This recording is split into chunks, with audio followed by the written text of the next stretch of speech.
अभी क्या पास का है मारा इन दोनों से सुनिएगा उस महा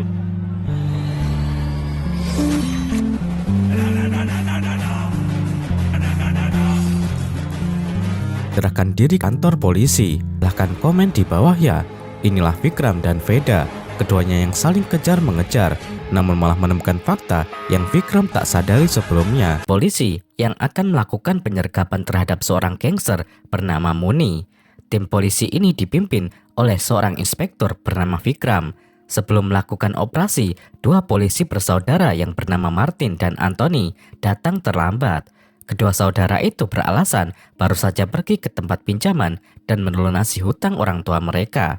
Setelahnya, para polisi itu melakukan penyergapan dan mereka langsung menembak beberapa orang yang sedang bersama Muni. Muni yang melihat teman-temannya ditembak langsung kabur. Terjadi baku tembak antara polisi dan gangster Veda.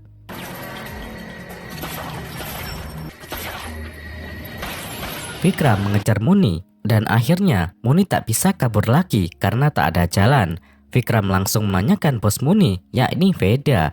Di manakah Veda Petal berada? Tanya Vikram. Muni bilang ia tak tahu. Ia memohon agar polisi itu tak menembaknya. Dan Muni akan melakukan apapun yang diinginkan oleh polisi tersebut. Vikram kemudian meminta Muni untuk membuat lelucon. Muni menurut dan mengatakan lelucon yang ia ketahui. Namun tiba-tiba Vikram menembak Muni, kenakan lelucon yang dibuat Muni tak lucu. Salah satu orang yang ditembak oleh para polisi itu ternyata tak memiliki senjata. Vikram pun langsung mengambil pistol dan meletakkan di tangan orang yang tertembak itu tadi agar tak terjadi masalah. Tentunya para polisi itu akan mendapatkan masalah bila menembak seseorang yang tak bersenjata. Namun kini semua aman-aman saja karena ceritanya terjadi baku tembak dan para gangster itu terbunuh. Vikram lalu pulang ke rumah. Vikram memiliki istri bernama Priya yang merupakan seorang pengacara. Selain menjalani kehidupan rumah tangga di rumah, Vikram juga sering memperbaiki sepeda motor peninggalan ayahnya yang rusak. Ayah Vikram dahulu juga seorang polisi. Vikram memiliki sahabat yang juga merupakan polisi dan bekerja di satu departemen dengannya yang bernama Abbas. Abbas memiliki seorang putra dan putra Abbas sakit. Saat ini Abbas membutuhkan uang yang banyak untuk pengobatan. Di pagi hari di kantor polisi, seorang polisi bernama Ansari sedang pamer kepada teman-temannya karena putranya bersekolah di sekolah yang mahal. Itu adalah sekolah tempatnya anak orang kaya. Kemudian datanglah seorang polisi baru yang bernama Deepak. Deepak terlihat gugup dan masih ketakutan dengan baku tembak yang terjadi kemarin. Polisi bernama Prabakar yang melihat Deepak lalu berkata, baru seperti ini saja Deepak sudah ketakutan. Bagaimana bila Deepak berhadapan langsung dengan Veda? Deepak bertanya, memangnya siapa Veda? Prabakar lalu mengatakan, bagaimana mungkin Deepak tak mengenal Veda Petal? Prabakar bilang, jika ada seseorang bernama Midles Dewari yang memimpin daerah Aminabad, ia adalah orang yang hebat. 12 penjaga menjaga Midlas selama 24 jam. Namun Veda Petal menghabisi Midlas di depan publik di hadapan para penjaganya dengan menggunakan pedang. Vikram yang baru sampai di kantor polisi melihat teman polisinya yang bernama Ranjan membeli sepeda motor baru. Saat di dalam kantor, Vikram mengejek Deepak, yakni polisi baru, karena memakai seragam sendirian. Polisi yang bernama Giri lalu memberikan undangan pernikahan kakaknya kepada Vikram. Di malam hari, Vikram dan Abbas minum-minum. Abbas bercerita kepada Vikram bila mereka melakukan banyak kesalahan dan keluarga mereka yang menanggung akibatnya. Abbas merasa ia melakukan banyak dosa dan anaknya yang menanggung dosa-dosanya dan mengalami sakit yang cukup parah. Vikram pun menenangkan sahabatnya. Pada keesokan harinya, saat Vikram dan Abbas berangkat bekerja, Pak IG, yaitu atasan mereka, memberitahu bila Intel memberikan informasi jika Veda Petal terlihat di daerah Mirsa Mandi. Vikram pun langsung mempersiapkan pasukannya untuk menuju ke lokasi Veda dan menangkap Veda Petal. Tapi tiba-tiba datanglah seseorang ke kantor polisi pusat itu dan ia adalah Veda Petal. Veda membuang senjatanya dan ia menyerahkan diri. Vedal diinterogasi oleh beberapa polisi. Para polisi itu mengancam akan menyiksa Veda. Tapi Veda hanya diam saja. Ia tak peduli dengan ocehan para polisi tersebut. Hingga akhirnya Vikram masuk ke ruangan interogasi itu dan mereka berdua saling menatap. Tiba-tiba Veda tersenyum dan berkata, haruskah ia menceritakan sebuah kisah? ये कहानी सुनाए sir. Vikram lalu bilang, ia pikir Veda telah bersumpah untuk diam. Mengejutkan tiba-tiba Veda mengatakan sesuatu kepadanya. Veda pun mengatakan, ia sudah belajar kepada siapa ia harus berbicara, kapan dan apa yang harus dikatakan. Vikram menjawab, ia juga sudah lama belajar bagaimana cara membuat orang berbicara ketika ia menginginkan hal tersebut. Vikram lalu bertanya, mengapa Veda menyerahkan diri? Veda menjawab, ia datang untuk menceritakan sebuah kisah. Vikram mengatakan bila Veda hanyalah tikus yang sudah masuk perangkap. Veda pun bilang apakah tikus itu masuk perangkapnya secara sukarela. Vikram berkata ia tak peduli apakah tikus itu masuk perangkap sukarela atau tidak karena tikus itu telah melakukan pembunuhan 16 kali. Veda menjawab Vikram juga sama, ia telah melakukan 15 kali pembunuhan. Vikram langsung bilang bukan 15 tapi 18. Kemarin ia melakukan baku tembak dan menghabisi 3 orang lagi. Veda bertanya apakah Vikram adalah orang yang dibalik baku tembak yang terjadi kemarin antara polisi dan para anak buah Veda. Vikram menjawab bukan dirinya tapi Ali Abbas. सुना दीजिए थे अब्बास अली का ऑपरेशन था लेकिन Veda hanya tersenyum mendengarnya. Veda kemudian berkata, ia yakin Vikram pasti penasaran mengapa dirinya menyerahkan diri padahal ia aman-aman saja di tempat persembunyiannya. Veda pun bilang, ia datang untuk memberitahu sebuah kisah. आपको एक कहानी सुनाने आए। Cerita berpindah ke masa lalu, tepatnya 13 tahun yang lalu. Saat itu, Veda bekerja kepada seseorang bernama Parsuram. Di wilayah kekuasaan Parsuram terjadi penculikan dan reputasi Parsuram dipertaruhkan. Veda yang saat itu baru bekerja mencoba untuk menyelamatkan anak yang diculik. Veda ternyata hebat dalam bertarung. Veda dan teman-temannya bertarung dengan orang-orang yang menculik anak itu dan mereka adalah geng saingan Parsuram. Veda berhasil menyelamatkan anak kecil itu dan ia membawa si anak ke orang tuanya. Veda juga mengatakan pada ayah anak itu bila anggap saja itu adalah hadiah dari Parsuram. Nama Parsuram pun menjadi harum dan sejak saat itu Veda dijadikan salah satu anak buah kepercayaan Parsuram. Bahkan Veda dipercaya untuk mengelola salah satu daerah kekuasaan Parsuram. Seorang bernama Bablu sedang mengajari anak-anak hal buruk. Bablu meminta anak-anak itu untuk membawa narkoboy dan ketika mereka tertangkap basah oleh polisi, mereka harus bilang jika mereka menemukan obat terlarang itu tergeletak di jalanan. Kemudian datanglah Veda menghampiri adiknya yang bernama Satak. Veda melarang Satak untuk ikut-ikutan dengan ajaran Babu. Veda lalu mempermalukan Bablu di depan para anak-anak tersebut. मारेंगे कान में गिरोगे जब Bablu pun memperingatkan Veda untuk tak bertindak terlalu jauh. Bablu melakukan itu demi bisnis narkoboy atasannya, yakni Prasad. Dan si Prasad sangat dekat dengan atasan Veda, yakni Parsuram. Veda tak peduli, ia menyuruh adiknya untuk pulang. Dan ia kembali menghina Bablu di depan anak-anak itu. Veda memang berada di dunia kejahatan, tapi ia tak ingin adiknya Satak tak mengikuti jejaknya. Veda ingin Satak menjadi orang baik.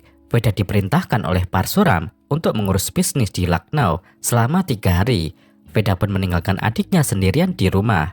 Saat si Veda pergi, terjadi penggerebekan oleh polisi di rumah si Prasad. Prasad memerintahkan Bablu untuk mengemas narkoboynya dan menyerukan anak-anak untuk membawanya. Semua anak-anak telah membawa masing-masing 1 kantong, tapi tersisa 1 kantong lagi dan Bablu memaksa Satak dan teman seperempuannya yang bernama Canda untuk membawanya. Namun Satak tak mau, ia sudah berjanji kepada kakaknya untuk tak ikut campur dengan hal-hal tersebut.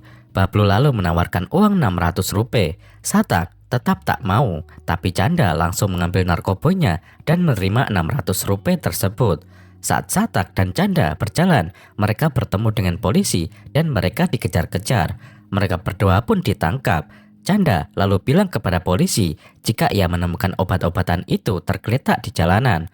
Polisi tak sebodoh itu dan ia menampar Canda. Satak yang melihat teman perempuannya ditampar marah dan langsung mengatakan yang sebenarnya bila mereka disuruh oleh Bablu. Bablu tertangkap basah dan bisnis narkoba si Frasat juga hancur. Si Frasat lalu menyuruh Bablu untuk memberikan pelajaran pada anak kecil yang memberitahu bisnis narkobanya pada polisi. Bablu lalu menangkap Satak dan Bablu menusuk tangan Satak menggunakan besi tajam. Veda yang baru kembali dari Lucknow melihat tangan adiknya terluka, sangat marah. Veda langsung mengambil palu besar yang biasa digunakan untuk menghancurkan batu dan menyeretnya di jalanan. Veda ingin balas dendam dan menghabisi seseorang yang telah melukai adiknya. Kembali ke masa kini, Veda bertanya kepada Vikram pada siapakah ia harus balas dendam, kepada si Prasad yang memerintahkan atau kepada Bablu si pelaku. Vikram bilang mengapa Veda bertingkah seolah ia adalah pahlawan di kisah tersebut. Veda berkata masalahnya hanya bukan tentang dirinya, namun tentang moral di masyarakat. Sangat mudah menentukan yang baik dan yang jahat, namun di kisah ini keduanya berada di sisi yang jahat. Jadi jika Vikram menjadi Veda, siapakah yang akan dihabisi? Bablu si pelaku atau si Prasad yang memerintahkan? Vikram menjawab mengapa bingung, habisi saja keduanya, mereka berdua jahat. Veda bilang ia tak mengharapkan Vikram mengatakan hal tersebut, dan Veda yakin Vikram pasti mengerti aturan hukum. Satu kejahatan, satu hukuman. Dan apabila Veda menghabisi pengasuhnya, maka pelakunya lolos, dan begitu pun sebaliknya. Vikram lalu bilang jika seperti itu, maka ia akan menghabisi si Prasad, karena ia adalah orang yang menarik pelatuk pada pistol. Sedangkan Bablu hanyalah alat yang digunakan oleh si Prasad. Dan ternyata itu juga yang dilakukan oleh Veda 13 tahun yang lalu. Tiba-tiba ada yang mengetuk pintu. Ternyata pria datang dan ia menjadi pengacara bagi Veda. Veda pun dibebaskan dengan membayar jaminan. Vikram marah dan bertanya jika ingin keluar secepat itu, untuk apa Veda menyerahkan diri. Veda menjawab Vikram harus mencari tahu sendiri jawabannya. Di rumah, Vikram bertengkar dengan istrinya karena pria menjadi pengacara Veda. Padahal Veda adalah penjahat yang diburu oleh Vikram dan pria membebaskan Veda begitu saja. Pria lalu bilang jika Vikram mengatakan seolah-olah ia telah memburu dengan susah payah Veda fatal. Padahal Vikram tak melakukan apapun dan Veda sendiri yang datang ke kantor polisi. Saat ribut dengan Vikram, tangan pria terluka kecipratan minyak. Vikram pun tak mau melanjutkan pertikaiannya dengan pria.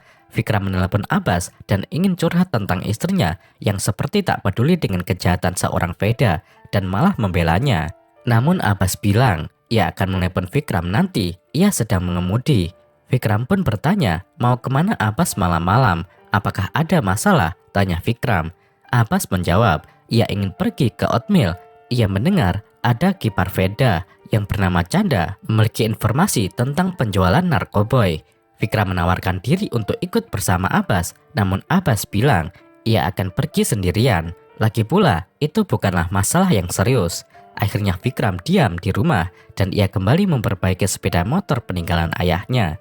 Ketika itu, Vikram tiba-tiba ingat dengan luka istrinya. Hal itu juga mengingatkan Vikram tentang cerita dari Veda mengenai adiknya yang tangannya terluka karena ditusuk oleh Bablu. Vikram ingat saat terjadi baku tembak dalam penyergapan Muni, ada satu korban yang memiliki bekas luka di tangan kanannya. Orang yang mereka tembak juga tak bersenjata, sepertinya itu adalah Satak. Lalu alasan Veda menyerahkan diri kemarin adalah untuk mencari informasi tentang terbunuhnya adiknya.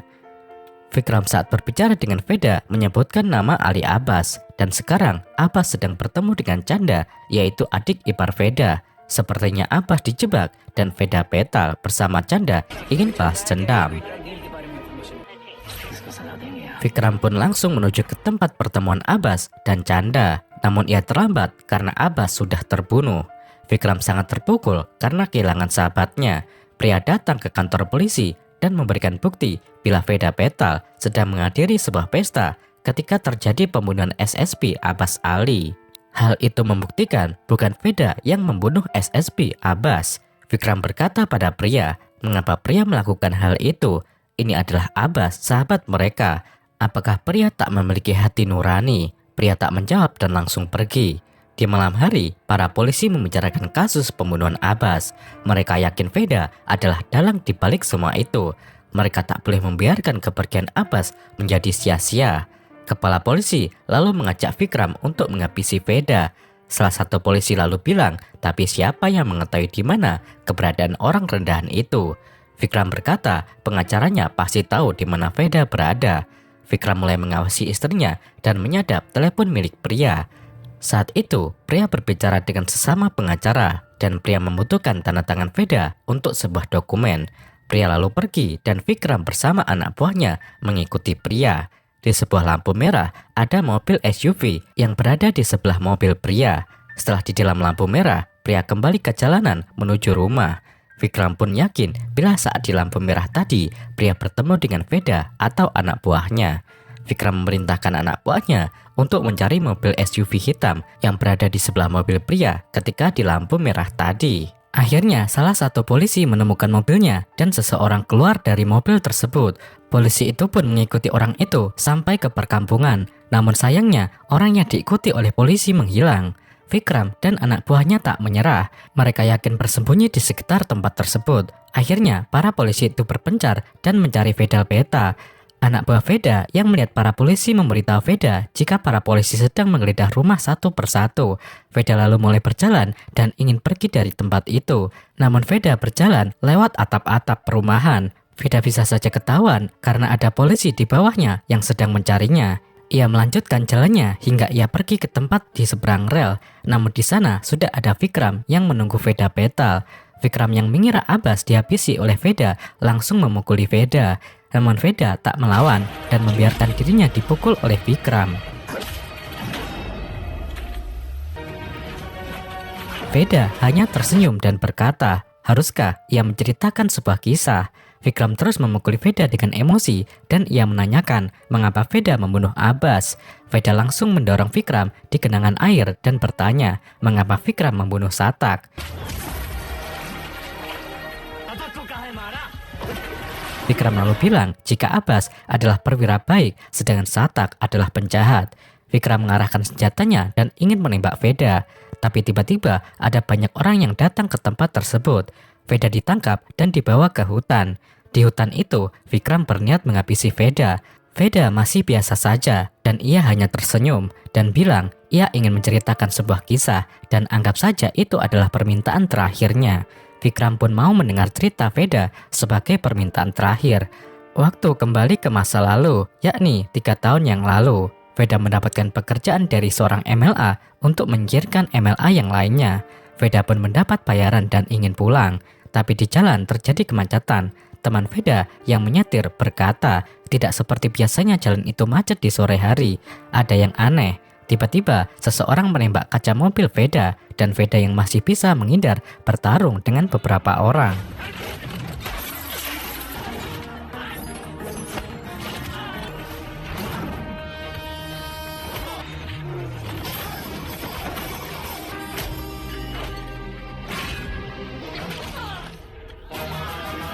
Veda bertarung dengan santai dan terlihat bersenang-senang melawan beberapa preman itu, hingga ketua preman mencekik Veda. Satak datang dan mencoba membantu kakaknya.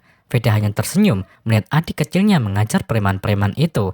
Namun Satak yang bukan dari dunia kejahatan tak pandai bertarung dan hanya dipukuli oleh ketua preman. Veda yang melihat adiknya dipukuli sangat marah dan ia menjadi serius. Veda langsung mengajar semua orang yang menyerangnya dan memukul habis-habisan ketua preman. Bos preman lalu kabur, tapi di saat itu ia juga bilang ia akan balas dendam dan menghabisi Veda sambil mengumpat. Di rumah, Satak bilang pada kakaknya agar tak terlibat lagi hal seperti itu. Mereka bisa menghasilkan uang dengan cara yang lebih baik dan tak membahayakan diri sendiri. Ditambah uang yang dihasilkan secara legal alias halal. Veda bertanya apa yang sebenarnya ingin dikatakan oleh Satak. Satak bilang ia ingin membuka usaha investasi dan semuanya dilakukan secara resmi dan legal. Ia meminta kakaknya untuk membantu mendapatkan investor. Veda lalu berkata, mengapa Satak tak bilang saja dari awal jika Satak membutuhkan dana untuk menjalankan perusahaan investasinya ini. Sambil tersenyum, Veda berkata, bila ia akan mengusahakan untuk membantu Satak. Akhirnya Satak pun membuka perusahaan investasinya. Di malam hari, Veda dan teman-temannya membicarakan tentang geng baru di Mumbai yang memusuhi geng Veda. Tiba-tiba datanglah Parsuram bersama anak buahnya. Veda menyambut Parsuram dengan baik dan mereka makan malam bersama. Saat itu, mereka memakan makanan favorit di tempat tersebut, yakni Golchani Hari. Setelah itu, Parsuram bilang jika ia mendengar Veda membuka perusahaan yang dapat menggandakan uang. Veda pun menjelaskan jika itu milik adiknya Satak dan semuanya dijalankan secara legal. Parsuram lalu bilang ia ingin menginvestasikan 100 juta uangnya pada perusahaan Satak. Veda pun sangat senang, begitu pula dengan Satak. Satak sedang berbicara dengan Bablu. Saat itu, Bablu memberikan rokok pada Satak. Namun saat mengisapnya, Satak terbatuk. Bablu pun tertawa dan mengatakan itu memang terlihat seperti rokok. Tetapi ada narkoboy yang dimasukkan oleh Bablu. Itulah bisnis yang Bablu jalankan. Veda lalu datang dan ia bertanya apakah bisnis narkoboy Bablu lancar. Bablu pun menjawab semuanya baik-baik saja berkat Vesa dan Dewa, ucap Bablu. Bablu juga bilang ia sudah memberikan bagian 20% pada Veda bulan yang lalu. Veda tiba-tiba meminta bagian 20%-nya dinaikkan menjadi 50%. Bablu hanya terdiam, sedangkan Veda bersama teman-temannya tertawa. Veda lalu bertanya pada Satak, akan diapakan uang 100 juta milik Parsuram? Satak menjawab, ia sudah memiliki rencana. Satak kemudian menyanyikan uangnya pada Sanki, yakni anak buah Veda. Sanki menjawab, uangnya ia berikan pada Chanda dan Chanda yang menyimpannya. Satak lalu pulang untuk menemui Chanda. Namun saat sampai di rumah, ia melihat rumahnya berantakan seperti telah terjadi perampokan dan ada darah juga. Satak memberitahu kakaknya dan Veda curiga pada satu orang, yakni Raffi, seseorang anak buah dari Parsuram. Karena dari dulu memang Raffi tak suka dengan Veda, karena Veda menjadi orang kepercayaan Parsuram, bahkan menjadi rekan kerjanya. Ditambah hanya Parsuram bersama anak buahnya yang mengetahui investasi 100 juta milik Parsuram.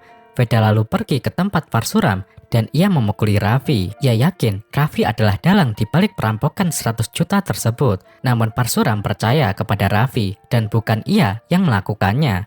Parsuram menyuruh Veda untuk mendapatkan 100 jutanya kembali demi hubungan baik mereka. 2 hari kemudian, Chandra menelepon Satak dan memberitahu jika sebenarnya ia yang membawa 100 juta itu. Chanda berpikir ia akan menggunakan uang itu untuk mendapatkan impiannya. Namun kini Chanda sadar bila saat ia tak bersama Satak, itu sama saja ia kehilangan impiannya. Chanda pun kembali ke rumah dan mengembalikan uang 100 juta. Veda cukup marah pada Chanda, namun Satak mengatakan bila mereka harus memaafkan Chanda. Lagi pula, Chanda juga telah sadar perbuatannya salah dan ia mengembalikan uangnya. Veda lalu membawa 100 jutanya pada Parsuram. Semuanya pun baik-baik saja. Akan tetapi, Parsuram meminta Veda untuk menghabisi Chanda sebagai pelajaran agar tak ada orang yang berani mencari masalah dengan Parsuram. Kembali ke masa kini, Veda bertanya pada Vikram masalah moral lagi. Apakah yang akan ia lakukan menurut pada Parsuram dengan mengikuti peraturan yang ada dan menghabisi Chanda? Jika ia melakukannya, sama saja Chanda sudah mati. Begitupun dengan Satak. Lalu jika Veda setia pada ikatan darah dan membela Satak, maka ia akan melanggar peraturan dan melawan balik Parsuram. Veda lalu mengandaikan dengan kisah sebelumnya, bila kedua belah pihak berada di sisi yang kalah, tapi kali ini kedua belah pihak berada di sisi yang benar. Manakah yang akan Veda pilih karena Parsuram melakukan hal benar dan Satak juga melakukan hal yang benar, mengikuti peraturan atau ikatan darah? Vikram menjawab, Parsuram sangat kuat, ia memiliki banyak orang-orang di sampingnya, tapi Satak hanya memiliki Chanda dan juga kakaknya. Jika Vikram menjadi Veda, ia akan memihak Satak karena Satak tak bersalah, ada kebaikan di dalam dirinya. Tiba-tiba Vikram terdiam mendengar perkataannya sendiri. Veda memanfaatkan hal itu untuk menyerang Vikram, dan saat itu Veda mengatakan ia juga memiliki hubungan darah. Ia mengirim Satak dan Chanda ke Mumbai. Veda membayar semuanya dengan menjadi musuh Parsuram dan terjadi perang geng. Veda juga mengatakan ia tak akan membunuh Abbas. Jika Vikram ingin tahu mengapa Abbas terbunuh, Vikram harus mencari tahu dahulu mengapa Satak dihabisi. Dengan begitu, Vikram akan mengetahui bagaimana Abbas kehilangan nyawanya. Veda lalu melarikan diri. Vikram pun kepikiran dengan perkataan Veda. Ia memikirkan Satak yang ia tembak. Selama ini, Vikram menghabisi banyak orang, namun ia tak merasa bersalah karena mereka semua adalah orang jahat. Namun ketika ia mengetahui kebenaran tentang Satak yang tak melakukan kesalahan, Vikram menyesal karena telah menembak Satak. Veda bertemu dengan pria. Ketika itu, istri Vikram bilang ia ingin berhenti menjadi pengacara Veda karena ia pikir Veda sudah bertindak terlalu jauh. Pria bertanya apa yang sebenarnya dia inginkan oleh Veda. Veda pun mengatakan ia ingin membantu banyak orang seperti yang diinginkan adiknya. चाहता था Satak hanya ingin mengubah Veda menjadi orang baik. Satak bukanlah seorang penjahat, tapi ia dibunuh di saat baku tembak. Pria hanya terdiam mendengarnya. Veda lalu bilang jika ia mengajukan pertanyaan pada Vikram dan mungkin Vikram akan bingung menemukan jawabannya. Saat itulah ia akan membutuhkan bantuan pria. Vikram kembali memperbaiki motor peninggalan ayahnya. Namun Vikram kepikiran dengan perkataan Veda. Ia memikirkan Satak yang terbunuh walaupun tak bersalah. Di keesokan harinya, di kantor polisi, Vikram memberitahu atasannya bila ada yang tak beres dengan kematian Satak dan Abbas. Entah bagaimana tapi keduanya saling terhubung. Vikram ingin mencari tahu mengapa Satak bisa terbunuh walau ia tak bersalah. Atasan Vikram lalu bilang saat mereka mengejar Muni, kebetulan ada Satak di sana. Karena itulah Satak ikut terbunuh. Vikram menjawab ia tak percaya dengan kebetulan dan semua hal yang terjadi memiliki alasannya. Vikram lalu melihat foto-foto Abbas dan Chanda yang keduanya telah terbunuh di tempat yang sama. Vikram melihat tangan Chanda yang terdapat bekas ikatan. Vikram yakin bila saat itu Chanda sedang diculik. Vikram lalu melihat catatan panggilan milik Satak dan saat itu ia menemukan bila Satak tiba di Lucknow sehari sebelum ia terbunuh. Vikram menyimpulkan jika Chanda diculik, Satak kembali ke Lucknow untuk meminta bantuan kakaknya yaitu Veda. Namun karena Veda sedang bersembunyi, Satak menemui Muni untuk meminta bantuan menghubungkannya dengan Veda. Dan saat itu, para polisi mendapatkan informasi keberadaan Muni dari seorang bernama Papu. Vikram menyadari jika mereka dijadikan pion oleh seseorang. Vikram dan timnya pergi mencari Papu di tempat para gangster. Saat itu Parsuram datang dan tersenyum melihat para polisi. Vikram lalu dikabari oleh anak buahnya bila Papu terlihat di sekitar kereta yang terbengkalai. Vikram dan para polisi menuju ke tempat itu dan sayangnya mereka terlambat karena Papu telah dihabisi oleh seseorang. Tapi kejadian itu baru saja terjadi dan Vikram yakin pelakunya masih di sekitar sana. Vikram dan anak buahnya mencari di tempat itu dan Vikram mendengar seseorang mengumpat. Umpatannya sama seperti preman yang pernah bermasalah dengan Veda. Vikram pun langsung mengajar preman itu dan memukulnya habis-habisan. Setelahnya, ia membawa preman itu untuk diinterogasi tentang Papu dan Satak. Tapi tiba-tiba preman itu mengambil besi tajam dan hendak menyerang Vikram. Beruntung, Dipak datang dan menyelamatkan Vikram. Tapi preman itu terbunuh karena ditembak oleh Dipak. Di malam hari, Vikram berbicara dengan istrinya dan Vikram meminta bantuan untuk mempertemukannya dengan Veda. Namun pria menolak dan bilang ia tak bisa melakukannya karena itu melanggar hak klien. Tapi tiba-tiba pria ingat jika Veda pernah berkata bila Vikram akan kebingungan dan saat itulah pria harus membantunya. Pria hanya tersenyum dan akhirnya pria memberitahu jika Veda pernah bilang saat Vikram bingung maka ia harus mengingat tentang Kul Chanahari. Akhirnya Vikram datang ke tempat anak buah Veda yang menjual Kul Chanahari dan ia memesan Kul Chanahari dan juga Veda. Pesanan Vikram pun datang dan Vikram memakan Kul Chanaharinya dengan cara yang sama seperti yang pernah diceritakan Veda Petal. Anak buah Veda datang dan memberikan telepon. Akhirnya Vikram dan Veda berbicara di telepon itu dan Veda mengatakan ia memberikan hadiah pada Vikram. Veda menyuruh Vikram datang ke toko nomor 16 di sebelah kedai Dasarma. Di sana ada hadiah untuk Vikram. Vikram memberitahu ia memiliki hadiah untuk Veda.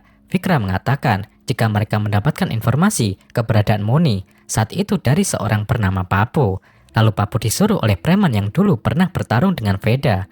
Sayangnya preman itu terbunuh, jadi ia belum sempat mengatakan siapa yang menyuruhnya. Namun Vikram datang ke rumah preman itu dan ia menemukan sebuah rokok. Saat Vikram mengisapnya, ia terbatuk. Itu adalah rokok yang sama seperti milik Bablu. Dan Bablu berhubungan dengan preman itu yang artinya Bablulah dibalik terbunuhnya Satak dan baku tembak pengajaran Muni. Veda hanya tertawa mendengarnya dan setelah itu Veda langsung pergi ke tempat Bablu. Bablu Vikram pergi ke toko yang diberitahu Veda, dan ternyata Veda memberinya onderdil yang selama ini Vikram cari. Itu adalah barang yang sangat langka, dan Vikram tidak pernah menyelesaikan perbaikan sepeda motor peninggalan ayahnya karena kekurangan satu onderdil tersebut. Kini, ia telah mendapatkan onderdil itu, langsung memperbaiki motornya. Dan setelahnya, ia langsung membawa sepeda motor itu pergi ke tempat Bablu. Di tempat Bablu itu, Veda telah membuat kekacauan dengan menghabisi seluruh anak buah Bablu. Dan saat itu, Veda sudah menangkap Bablu. Bablu memberitahu yang sebenarnya karena ia juga sudah ketahuan. Bablu bilang ia sudah bekerja keras dalam pekerjaannya, tapi tiba-tiba seekor anjing liar mengambil hasil kerja kerasnya begitu saja. Dan ironisnya, Bablu harus menjilat pada kaki anjing kotor itu. Sejak saat itu, ia memutuskan untuk menghabisi Veda dan semua orang yang berhubungan dengannya. Bablu tersenyum dan bilang jika Veda akan mati. Dan ternyata saat itu sudah ada Vikram di belakang Veda yang menodongkan pistol pada Veda Petal. Veda menyambut Vikram dengan mengatakan selamat datang. Vikram lalu bilang ia menyukai hadiah dari Veda dan ia berterima kasih. Veda kemudian bilang jika Bablu adalah temannya selama 20 tahun terakhir.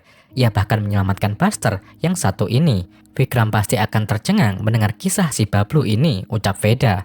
Vikram berkata apa Bablu memiliki kisah juga. Vikram pun mengatakan jika Veda dan Bablu memang sama saja. Veda terdiam dan bilang tidak. Tiba-tiba Veda membunuh Bablu di hadapan Vikram. Vikram pun langsung menodongkan senjata pada Veda. Veda bertanya apakah Vikram ingin tahu bagaimana Abbas terbunuh. Vikram langsung menjawab, jangan ada kisah lagi, langsung saja katakan alasannya. Veda bilang ada seseorang menjatuhkan dompetnya di jalan, tapi ia mencarinya di rumah. Vikram harus mengalihkan pandangannya. Vikram bertanya apa maksud Veda. Veda bilang jawabannya ada di kisah terakhirnya. Dan kali ini Vikram akan terkejut mendengar kisah yang akan diceritakan oleh Veda. 3 bulan yang lalu, saat berperang dengan geng Parsuram, Veda harus menghabisi backingan dari Parsuram. Dan sumber uangnya, yaitu MLA Midos Tiwari. Veda melompat dari lantai 3 dengan mengayunkan pedang. Ia menghabisi MLA tersebut. Semua orang pun ketakutan dan menjauh dari Veda. Di Mumbai, Veda sedang makan malam dengan Satak dan Chanda. Saat itu Chanda makan dengan tangan kirinya karena Chanda adalah seorang kidal. Pesanan senjata Veda datang dan Veda akan segera kembali ke Lucknow. Saat Satak yang melihatnya merasa bersalah karena dirinya Veda bermusuhan dengan Parsuram. Veda pun mengatakan tak perlu khawatir. Lagi pula, ia juga tak mau selamanya bekerja untuk Parsuram dan kini waktunya untuk ia pergi. Lalu bagaimana Veda tahu jika saat itu adalah hari terakhirnya melihat Satak dan Chanda? Veda kembali ke Lucknow dan ia berperang dengan geng Parsuram. Veda menghabisi banyak anak buah Parsuram. Geng Veda menjadi geng paling ditakuti di Lucknow dan itu menyebabkan ketakutan di seluruh kota.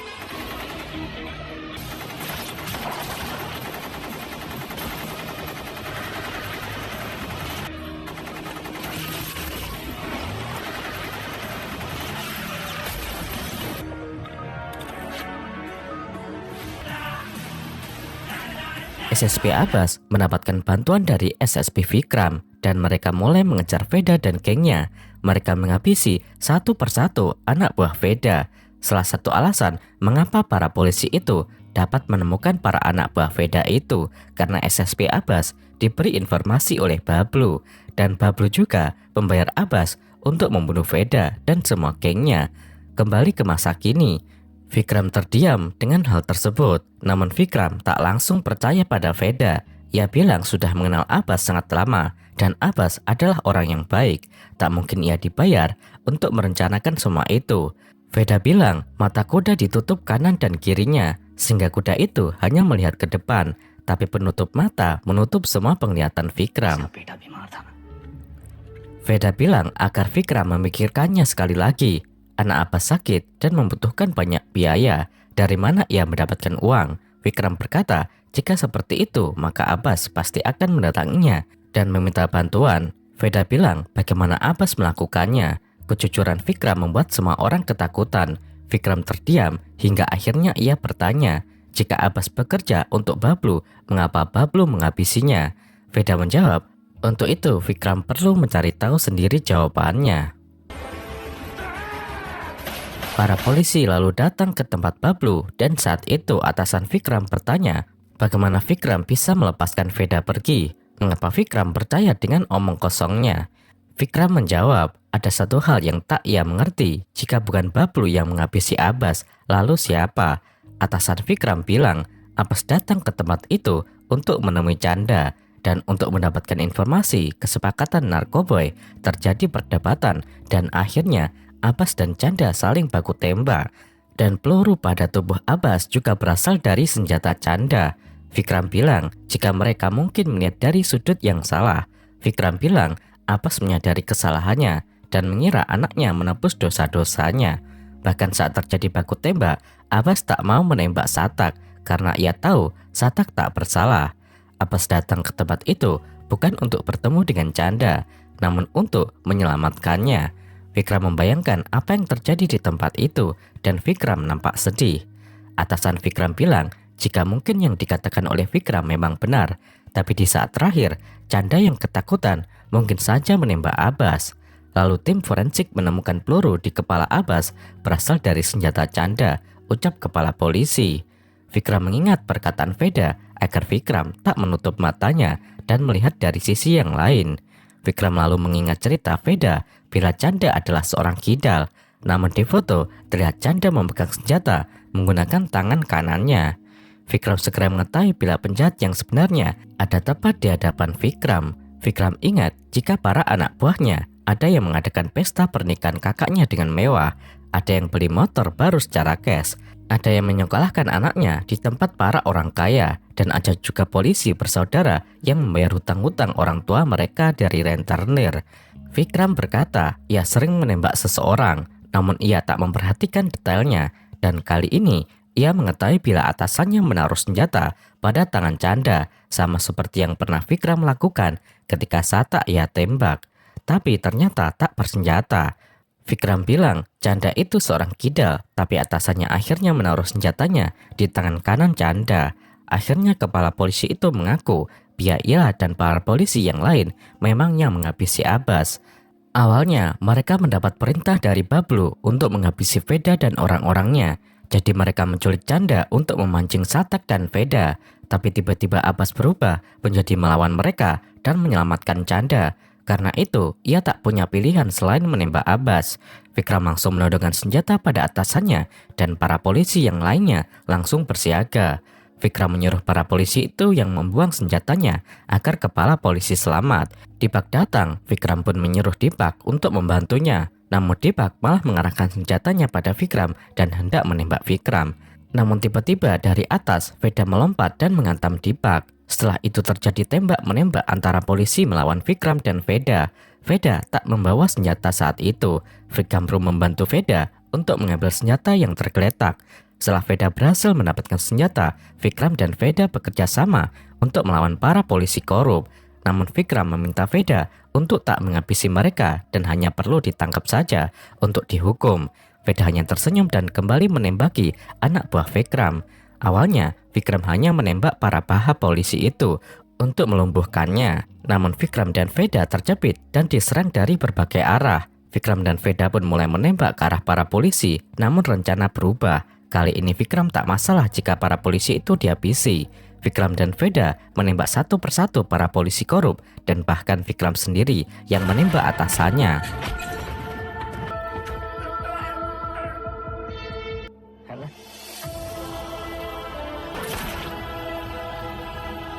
Setelah semuanya berakhir, Vikram dan Veda duduk bersama dan mereka berbincang-bincang. Veda bilang bagaimana Vikram membunuh atasannya sendiri.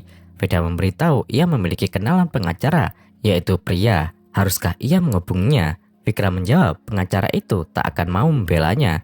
Veda berkata ia akan bilang hal baik tentang Vikram di hadapan Bu Pria.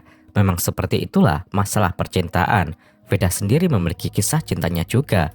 Haruskah ia menceritakan? Tanya Veda. Vikram menjawab cukup dengan sebuah kisah. Ia tak mau lagi. Veda lalu berdiri dan mengatakan tentang para polisi dan juga Bablu. Mereka tak bisa setia pada negaranya atau profesinya. Veda kemudian mengambil senjatanya dan ia langsung mengarahkan ke belakang yang juga ternyata Vikram sudah menodongkan Veda. Vikram bertanya haruskah ia membiarkan Veda pergi orang yang telah menyelamatkannya dan membantunya melawan para polisi korup, ataukah harus menembaknya karena Veda adalah penjahat yang sudah membunuh 16 orang?